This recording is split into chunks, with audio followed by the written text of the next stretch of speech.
नमस्कार, जय हिंद दोस्तों। रिसेंटली हमें यह सुनने को मिलेगा कि इजराइल ने सीरिया के दक्षिण की तरफ अटैक कर दिया है। तो इस वीडियो में हम जानेंगे कि आखिरकार इजराइल ने क्यों अटैक किया और क्या रीजंस इजराइल ने हमें दिए हैं। साथ में हम इस वीडियो में ये बात करने वाले हैं कि सीरिया के अंदर जो वहां के प्रेसिडेंट है अल शरा, उन्होंने कॉन्फ्रेंस आयोजित कराई है। तो उस कॉन्फ्रेंस में किन मुद्दों को लेकर बातचीत करी जाएगी वो भी हम यहाँ पे डिस्कस करने वाले हैं। तो स्टार्ट करते हैं आज के इस सेशन को आप सभी के साथ में। अगर चैनल पे आप नए हैं तो चैनल को सब्सक्राइब करें और बेल आइकन को प्रेस करें ताकि वीडियो अपलोड होते ही आप तक नोटिफिकेशन पहुंच पाए। तो देखते हैं क्या लिखा गया है थंबनेल में, फिर कुछ एक न्यूज आर्टिकल और फिर इस टॉपिक को आराम से डिस्कस करने वाले हैं। यहाँ पे लिखा गया है सीरिया पर इजराइल का हमला, यानी इजराइल ने सीरिया के ऊपर अटैक कर दिया। साथ में ये भी जानेंगे मैप पे कि आपका इजराइल कहाँ पे है और सीरिया कहाँ पे है। ये आपके सामने एक मैप है और इस मैप में आपको ये जो हिस्सा है ये तो नजर आएगा और ये हिस्सा किसका है, ये है आपका इजराइल का। और इसके ऊपर की तरफ देखोगे तो ये है भाई आपका सीरिया, और सीरिया का ये जो दक्षिणी हिस्सा है इसके ऊपर आपका इजरायली सेना द्वारा अटैक किया गया है। ये सीरिया की राजधानी है डेमेस्कस। इतनी चीजें हमें समझ आ चुकी हैं, यानी इजराइल और साथ में सीरिया जो है वो आपका बॉर्डर शेयर करता है, एक तरीके से आप कह सकते हो। और इस हिस्से में क्या किया गया है भाई, इस हिस्से में इजराइल की सेना के द्वारा अटैक किया गया है। अब आप एक दो न्यूज आर्टिकल देखते हैं और उन न्यूज आर्टिकल्स के बाद हम इस टॉपिक को थोड़ा सा डिस्कस करेंगे। ये देखो दक्कन हेराल्ड का न्यूज आर्टिकल है, इसमें इसी बात का जिक्र किया गया है। ये एबीपी शायद न्यूज का आर्टिकल है, इसको आप देख सकते हो, ये फर्स्ट पोस्ट का है। अब बात करते हैं इस मुद्दे के ऊपर। रिसेंटली क्या हुआ, इजराइल की जो सेना है वो अटैक करती है सीरिया के दक्षिणी हिस्से के ऊपर। अब यहाँ पे अटैक क्यों किया गया है? अटैक इसलिए किया गया है ताकि जो आपकी इजराइल की सेना है उनकी प्रेजेंस बनी रहे और कोई भी आतंकवादी संगठन यहाँ पे दोबारा खड़ा ना हो, ताकि वो आपका सीरिया से अटैक ना कर पाए। किसके ऊपर? इजराइल के ऊपर। आप सभी को पता है इजराइल के ऊपर हिजबुल्लाह ने अटैक किया, हूती ने अटैक किया, हमास ने अटैक किया। अब इजराइल की सेना का मानना है या इजराइल के रक्षा मंत्री का मानना है कि इसी तरीके के आतंकवादी संगठन आपके सीरिया से भी खड़े हो सकते हैं। तो हम चाहते हैं कि सीरिया को पहले ही दबा दिया जाए या सीरिया के अंदर इस तरीके के जो ग्रुप हैं वो खड़े ना हो। इस करके इजराइल की प्रेजेंस सीरिया के दक्षिणी हिस्से में जरूरी है, जो आपका इजराइल के बॉर्डर के पास में है। ये बात आपकी इजराइल के डिफेंस मिनिस्टर ने बोल दी। साथ में हमें यह भी सुनने को मिला कि जो आपके सीरिया के राष्ट्रपति हैं अल शरा, जो कि टेम्परेरी हैं, या फिर आप कह सकते हो जब तक नई सरकार नहीं बनेगी इतने आपके अल शरा सीरिया के राष्ट्रपति रहेंगे। उन्होंने ये बात कही कि हम चाहते हैं कि इजराइल अपनी सेना दक्षिणी सीरिया से हटा ले, पर इसके जवाब में इजराइल ने मना कर दिया। इजराइल के प्रधानमंत्री ने भी और इजराइल के रक्षा मंत्री ने भी। ये सारी चीजें हमें सुनने को मिली। साथ में हमें यह सुनने को मिला कि जो आपके सीरिया के राष्ट्रपति हैं अल शरा, उन्होंने एक कॉन्फ्रेंस आयोजित कराई है 2 दिन के लिए, और इस कॉन्फ्रेंस के अंदर अलग अलग मुद्दों को लेकर बात होगी। जैसे बात करी जाएगी कि किस तरीके से हम सीरिया की इकोनॉमी को ग्रो कर सकते हैं, यानी आने वाले समय में सीरिया के अंदर कानून व्यवस्था कैसी रहेगी, आने वाले समय में सीरिया के अंदर जो माइनॉरिटीज हैं उनके साथ क्या व्यवहार होगा, यानी अल्पसंख्यकों के साथ क्या व्यवहार किया जाएगा सीरिया में।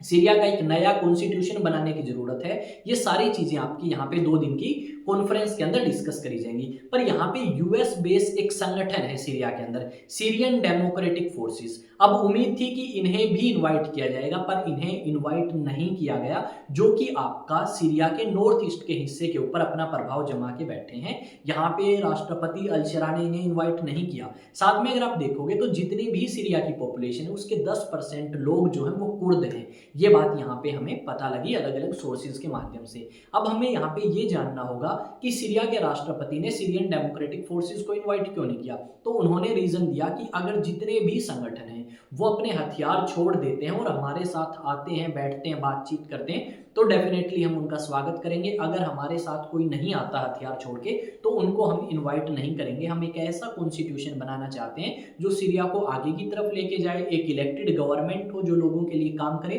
और माइनॉरिटीज का भी ध्यान रखे। अब सीरिया के अंदर हुआ क्या था? सीरिया के अंदर हुआ था तख्ता पलट। ये अल शरा नाम का व्यक्ति है, ये कैंपेन लॉन्च करता है सरकार के खिलाफ, आप कह सकते हो एक आंदोलन स्टार्ट करता है। और यहाँ पे बशर अल असद जो कि सीरिया के राष्ट्रपति थे उस राष्ट्रपति को यहाँ से निकाला गया और साथ में जो बशर अल असद हैं वो रशिया जाते हैं और शरण लेते हैं। उसके जाने के बाद अल शरा जो है वो आपके पावर में आते हैं, या इंटरिम गवर्नमेंट के हेड, या आप कह सकते हो सीरिया के टेम्परेरी राष्ट्रपति के रूप में उन्हें अपॉइंट किया जाता है। किसने अपॉइंट किया, क्यों अपॉइंट किया, उस चीज का कोई भी आंसर आपको नहीं मिलेगा। जैसा बांग्लादेश के अंदर हमें देखने को मिला था कि मोहम्मद यूनिस इंटरिम गवर्नमेंट के हेड हैं, किसी को नहीं पता किसने अपॉइंट किया, सेम चीज हमें सीरिया के अंदर भी देखने को मिलेगी। यहाँ पे ये जो सीरियन डेमोक्रेटिक फोर्सेस है इनको पूरे तरीके से समर्थन कौन करता है, अमेरिका करता है। उसके बावजूद भी इन्हें शामिल नहीं किया गया इस कॉन्फ्रेंस के अंदर। यहाँ पे यार ये सीधी बात आप कह सकते हो कि एक तरफ तो आपका कॉन्फ्रेंस आयोजित कराई गई है और दूसरी तरफ आपके सीरिया के अंदर अटैक किए जा रहे हैं। किसके द्वारा, इजरायली सेना के द्वारा।